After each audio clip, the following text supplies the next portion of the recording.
Pada akhirnya, anak jerapah itu pertama kali ditangkap oleh singa betina, lalu dihantam sepakan keras dari induk jerapah, membuatnya terbaring di tanah tak berdaya.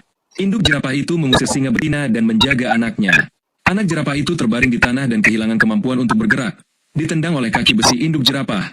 Tubuhnya yang lemah terluka, dan jika tidak metong, ia harus beristirahat selama beberapa hari. Singa-singa itu berada di sekitar jerapah tanpa menyerang untuk saat ini, melainkan menunggu kedatangan singa lainnya. Induk jerapah tahu itu berbahaya, tetapi dia tidak mau meninggalkan anaknya. Jika jumlah singa tidak bertambah, dia masih bisa menyelamatkan dirinya. Jika jumlahnya bertambah, dia sendiri akan berada dalam bahaya. Induk jerapah melindungi anak jerapahnya yang tidak bisa bergerak dengan tubuhnya. Meskipun tidak banyak gunanya, dia tidak akan pergi. Singa-singa terus bertambah.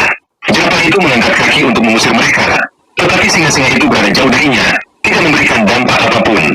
Empat singa berkumpul di sekeliling, lalu mereka melancarkan serangan, berlarian di sekitar jerapah, mencari posisi berburu terbaik, berputar di belakang jerapah, dan merekam ketika ada kesempatan.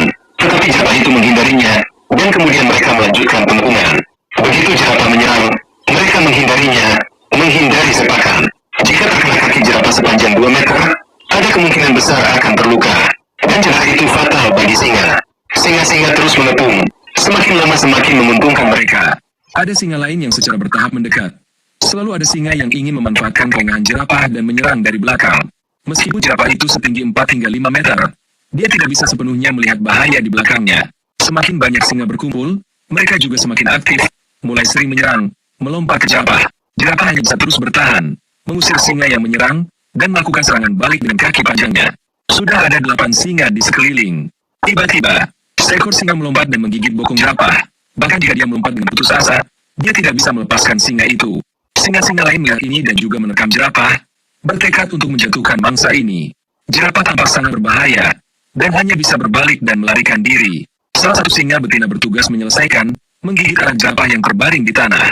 Pada akhirnya, jerapah itu tidak melarikan diri, ditangkap oleh singa dan ditekan ke tanah. Apakah singa-singa itu bisa menikmati makanan lezat setelah menangkap mangsa sebesar ini?